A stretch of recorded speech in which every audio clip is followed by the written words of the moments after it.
नमस्कार साथियों, सीडीवी 5 का पंच में आप सभी का स्वागत है। मैं आपके सामने फिर से लेके प्रस्तुत हूँ 5 शानदार क्वेश्चन और उससे भी शानदार उनकी एक्सप्लेनेशन। तो चलिए बाल विकास और पेडागोजी, चाइल्ड डेवलपमेंट पेडागोजी के आज के क्वेश्चंस देखते हैं।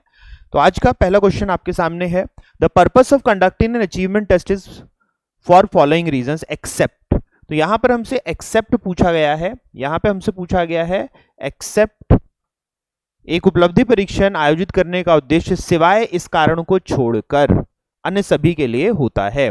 तो यहां पर हमें यह देखना है कि कौन से कारण से हम देखते हैं कि हमारा टेस्ट नहीं होना चाहिए, अचीवमेंट टेस्टिंग नहीं होनी चाहिए, हमारी उपलब्धि परीक्षण नहीं होना चाहिए।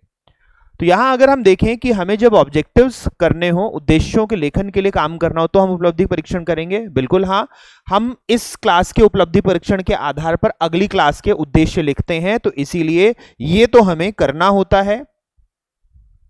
फिर modification of strategies, teaching strategies, शिक्षण रणनीतियों के संशोधन के लिए। तो बिल्कुल अगर हमें पता चलता है कि बच्चों ने उपलब्धि प्राप्त नहीं कर पाए हैं हमारे शिक्षण अधिगम स्ट्रेटेजी के अनुसार, रणनीति के अनुसार, तो हमें क्या करना पड़ेगा, उसमें बदलाव करने पड़ेंगे जिससे कि बच्चा उसको प्राप्त कर ले। फिर तीसरा देखते हैं इवैल्यूएशन, प्रगति के मूल्यांकन के लिए। तो बिल्कुल हमें मूल्यांकन करने के लिए भी करना होगा।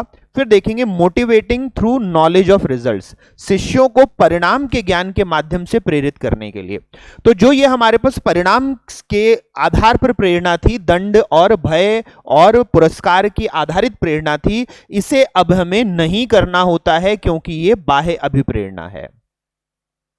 रिजल्ट्स के बेस के ऊपर अगर हम देखेंगे तो रिजल्ट्स के बेस के ऊपर हमें देखने को मिलता है एक एक्सट्रिंसिक, हमें या एक्सटर्नल मोटिवेशन है, एक्सट्रिंसिक मोटिवेशन है, और इसे अब हमें नहीं करना होता है, ये हमसे अब अपेक्षित नहीं होता। हमें बच्चे को इंटरनली मोटिवेट करना होता है, आंतरिक रूप से अभिप्रेरित करना होता है, इसीलिए आंसर यहां चौथा हो जाएगा। चलिए नेक्स्ट क्वेश्चन को देखते हैं। थिंकिंग इज एसेंशियली, चिंतन अनिवार्य रूप से। तो यहां पर थिंकिंग के एट्रीब्यूशन को पूछा गया है, चिंतन की गुणात्मकता को पूछा गया है। अगर हम चिंतन के गुण या क्षमता को देखें तो हमें क्या देखने को मिलता है, ये फिजिकल फेनोमेना है, भौतिक घटना है? नहीं, ये एक फिजिकल फेनोमेना नहीं, ये कॉग्निटिव एक्टिविटी है, ज्ञानात्मक गतिविधि है, ये हमें देखने को मिलती है। साइकोमोटर है, मनोप्रेरणा है। तो साइकोमोटर या जिसे हम कहते हैं हाथ पांव से चलने वाला तो नहीं है, और ये अफेक्टिव है, प्रभावशाली, या यहां पर भावात्मक भी प्रयोग करते हैं, तो ये भावात्मक होता है और ये क्रियात्मक होता है। तो ये थिंकिंग क्रियात्मक भी नहीं है और भावात्मक भी नहीं है, हमारे पास अफेक्टिव भी नहीं है, साइकोमोटर नहीं है, तो इसीलिए आंसर हमारे पास।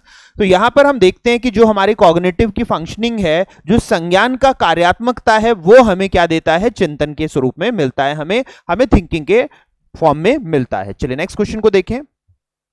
निमोनिक्स, जब हम निमोनिक्स की बात करते हैं, स्मृति विज्ञान की बात करते हैं, तो यहां पर हिंदी में तो हमें साफ साफ स्पष्ट है, स्मृति, ये मेमोरी एड्स होते हैं, स्मृति सहायक होते हैं। ये स्मृति सहायक होते हैं, जैसे कि हमने देखा कि हम क्या करते हैं, हमें 7 रंग जो इंद्रधनुष के याद रखने होते हैं, उसके लिए हम क्या करते हैं, उसके लिए हम निमोनिक्स बना लेते हैं विबग्योर का। तो विबग्योर हमें आसान होता है याद करना, और फिर इससे हम निकाल पाते हैं violet, indigo, blue, green, yellow, orange, red. तो ये हमें क्या मिल जाता है, 7 रंगों का क्रम मिल जाता है इंद्रधनुष का। और ये क्यों मिलता है, क्योंकि यहां पे हम देखते हैं कि हमारे पास ये एक निमोनिक्स हमने बना लिया है। तो निमोनिक्स बनाने का जो हमारा क्रम है उसे हम इसमें देखते हैं। चलिए नेक्स्ट क्वेश्चन को देखें। Which of the following is not a characteristic of a slow learner? निम्नलिखित में से कौन सी धीमे शिक्षार्थी का अभिलक्षण नहीं है? फिर नहीं है पूछा गया है, नॉट अ कैरेक्टरिस्टिक पूछा गया है। तो शॉर्ट स्पैन ऑफ अटेंशन, ध्यान की अल्प अवधि, तो यहां हमें फिर से देखने को मिलेगा ध्यान की अल्प अवधि रहेगी जो स्लो लर्नर होगा।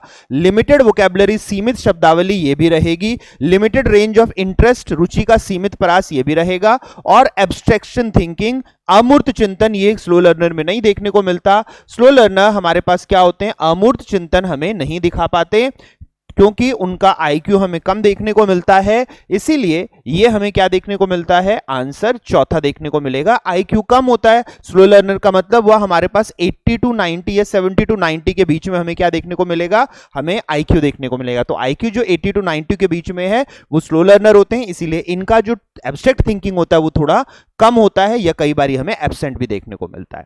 चलिए नेक्स्ट क्वेश्चन को देखें। In which of the Piaget's 4 development stages is object permanence developed? Object permanence developed, पियाजे की 4 अवस्थाओं में से किस अवस्था में वस्तु स्थायित्व विकसित होती है? तो अब यहां पर वस्तु स्थायित्व के विकसित होने की बात करें तो यह होता है सेंसरी मोटर स्टेज के लास्ट में। जो इंद्रिय जनित हमारे पास अवस्था है, इस इंद्रिय जनित अवस्था में हम क्या देखते हैं?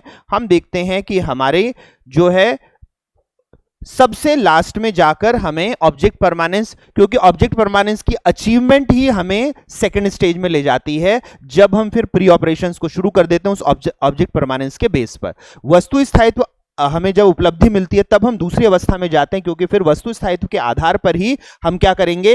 दूसरी अवस्था की पूर्व संक्रियाएं, जैसे कि हमें देखने को मिलेगी अलग अलग तरीके से गोल डायरेक्शन, हम लक्ष्य पे केंद्रित हो पाएंगे, विभिन्न तरह के हम जो है वन डायमेंशनल थिंकिंग, एक आयामी चिंतन, पारगमनात्मक चिंतन, ट्रांसडक्टिव थिंकिंग, ये सारे काम हम किस पे कर पाते हैं? क्योंकि हमारे पास वस्तु स्थायित्व है, ऑब्जेक्ट परमानेंस है।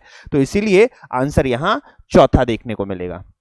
तो साथियों, ये थे आज के 5 प्रश्न। उम्मीद करता हूं कि आपने बहुत सारे यहां पर पुराने कंसेप्ट रिवाइज किए होंगे और कुछ नए कंसेप्ट्स भी सीखे होंगे। इसी तरह की और वीडियो लेके मैं आपके सामने प्रस्तुत होता रहूंगा। जितने साथी इस वीडियो को देख रहे हैं, आप सभी का धन्यवाद। नेक्स्ट क्लास में फिर मुलाकात होती है, फिर मिलते हैं साथियों। नमस्कार।